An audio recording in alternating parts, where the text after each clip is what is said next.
Hey everybody, it's Dan working on the Ford 309 tonight. Um, Finishing up the final assembly on the fertilizer hopper. So this is your fertilizer hopper.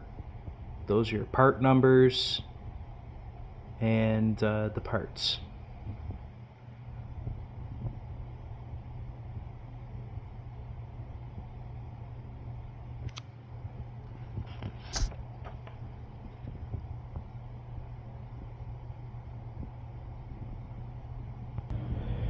So here is your final product, Ford 309 fertilizer hopper.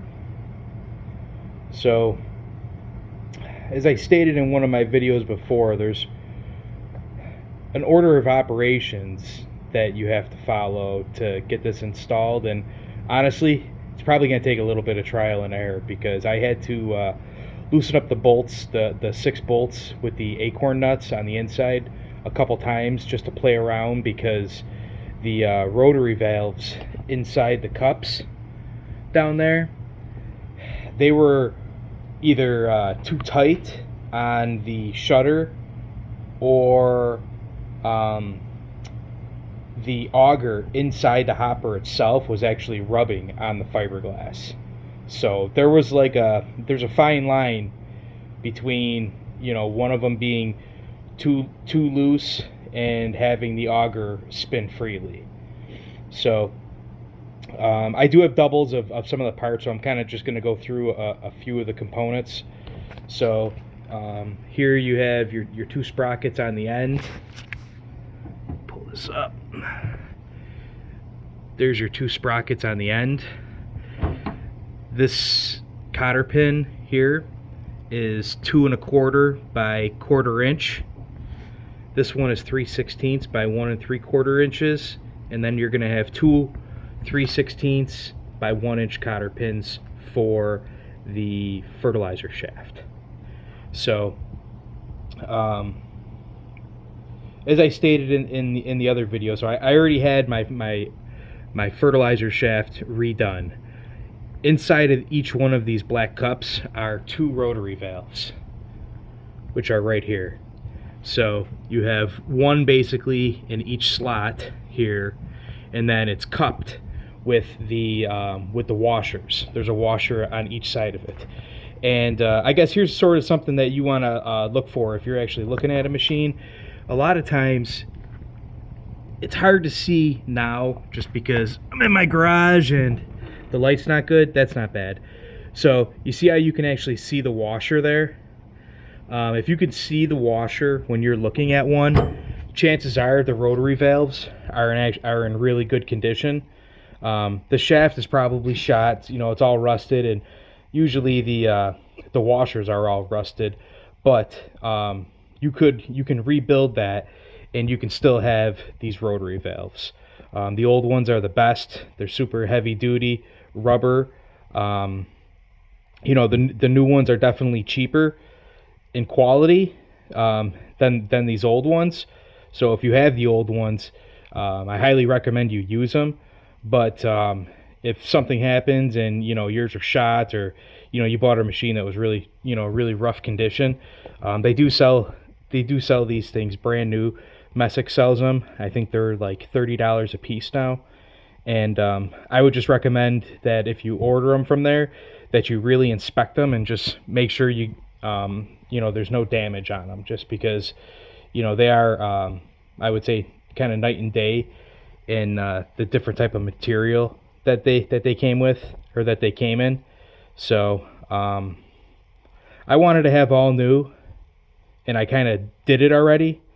So I'm going to stick with the new ones for now, but I'm not going to get rid of the old ones that I have, because if something happens and those ones start to break down really fast, then I'll just toss the old ones back on, and these things will last me the rest of my life. I'll guarantee it.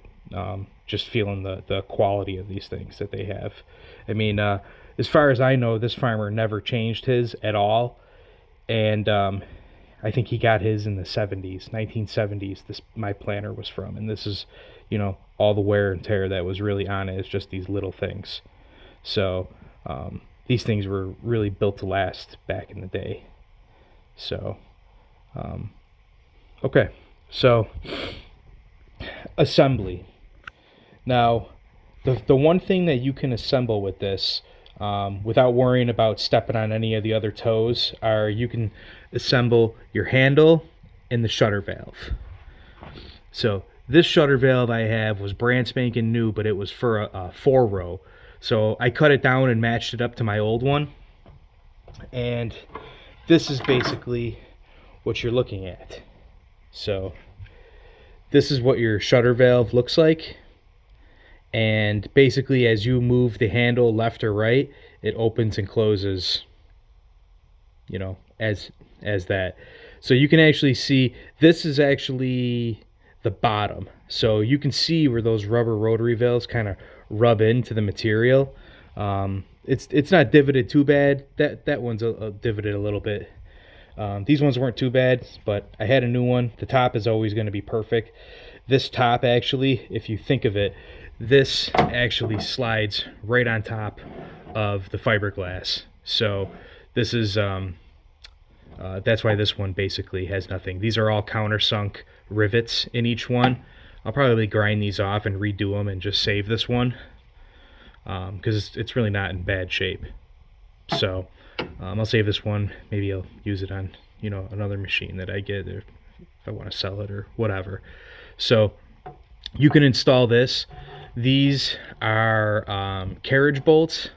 I got stainless steel. These are, I believe, 3/4 inch, I believe, carriage bolts with a lock washer and a nut. So there's four of them that go in there. When you take this hopper apart, it's actually, there's the square holes for the carriage bolt on the other side, so it's really easy to put them in and screw them in. So you'll see when you take off one of these handles that there's actually a groove, and this thing fits perfectly inside the groove. So that's how it basically keeps it in place. It keeps it in place right in there. So, and I'll move this side to side just so you can see. So that's how it just moves side to side to open and close. So the next thing that you would have to do is, you wouldn't have these black cups on here yet, and the next step is you have to take off one side or the other, and then you have to install the auger or the rotary valve shaft. So put the rotary valve shaft in. The side that does not have the sprockets on it gets one washer. This side that has the sprockets actually gets 2 washers. Don't ask me, but that is correct on why I don't know why they have 2 washers versus just moving the hole over a little bit, but they have 2 washers. So you install that, install that on top of there, and then you know, tighten down the bolts on the inside. Then you could put your cotter pins in on each side, bend them over, make sure you got your washers, and then everything should be basically lined up. If you look at this, you know, these things are perfectly in line. This is the sprocket to turn the auger inside that, and this is the one to turn the rotary valves. So you can hear them. It's rubbing up on top of it, but it's not really a lot of force. There's really no force in that. And any machine you see if you were to turn it, you can usually hear those flappers in there, the rotary valves flapping on top of that. So once you get that installed, the next step would be installing the fertilizer cups. They both go to the outside. The hole would be on the outside on each side, and those take 5/16. These are 5/16 as well. I think I said 3/16, but these are 5/16, and these are 5/16. So this is 5/16 by 3/4, I believe. There's 4 of them, and these are 5/16 by 1 inch. So got those installed, and then once you have those installed, what I would say is you flip it over and then you rest it on the cups. And in a second, I'll show you why. Sorry, one thing I forgot. So I have an extra one of these cups right here, and it's actually genius, the engineering that they have on this. So if you remember here, I said they had like a slot on each side so that this thing fit basically perfectly in there. And then if you look at these cups, there's a slot down this entire thing for that shutter valve to just ride right in there. And give me a second and I will show you how it sits. So if you look, see that? It just sits perfect right in there. Keeps everything perfect, keeps everything tight, and that's how that works. So now the next thing is I basically flipped it over right side up. And the reason I did this is because before this, when you were tightening down the bolts on the inside, all the pressure was either on the bottom of this support because these weren't here. So everything was kind of being pushed up or pushed down if you were pushing down on it. So now there's really no pressure on this whatsoever. So first thing you want to do is turn your auger and see how it's turning. Everything seems to be turning free on this, and it's not rubbing on anything, but it was rubbing on stuff. And I'll tell you, if you could actually see, I mean, it is so close, it's unbelievable that it's actually not rubbing on anything. So I'm gonna keep an eye on that, because those are I mean, it's just it's so tight. You know, I don't want to have it go down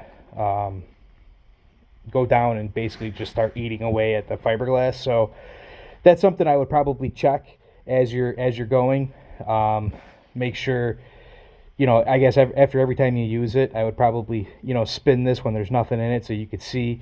And then you know, I'm gonna tighten down those acorn nuts pretty good so that, you know, this doesn't move. You know, it's gonna be bouncing around a lot in the field and everything like that. So so basically, so at this point, there's no pressure on anything on the fertilizer shaft underneath this or the auger. So at this point, you want to turn this. Make sure that you could hear them. So it's tight enough that it's tight up against that shutter valve.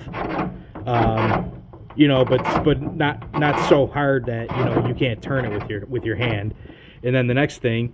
That sounds good. And then this, we want to make sure that our fertilizer auger isn't rubbing on anything. So once both of those are smooth, you lock everything down on each side, and you're good to go. I think that's basically it. I had to play around with this probably 3 or 4 times. Altogether, it probably took me 2 hours to get this thing completely put back together.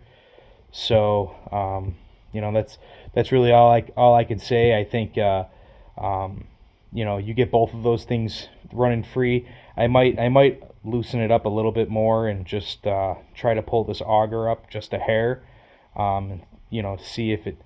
I don't want to make the bottom rotary valve shaft too tight, so I don't know. We'll see. But anyways, that's the complete assembly of the 4309 fertilizer hopper.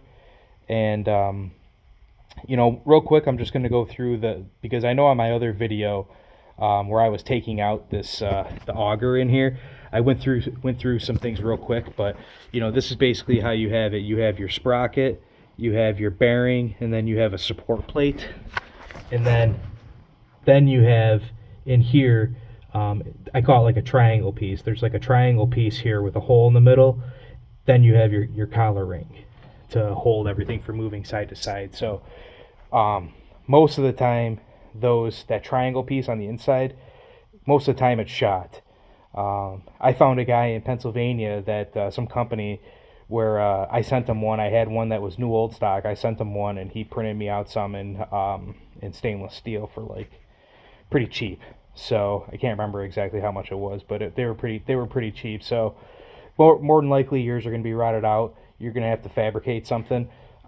If yours is completely rotted out, all you have to do is basically use your bearing from the outside and just trace a copy of the bearing, because it's going to have the same holes and it's going to have the same shape on the outside as it is on the inside.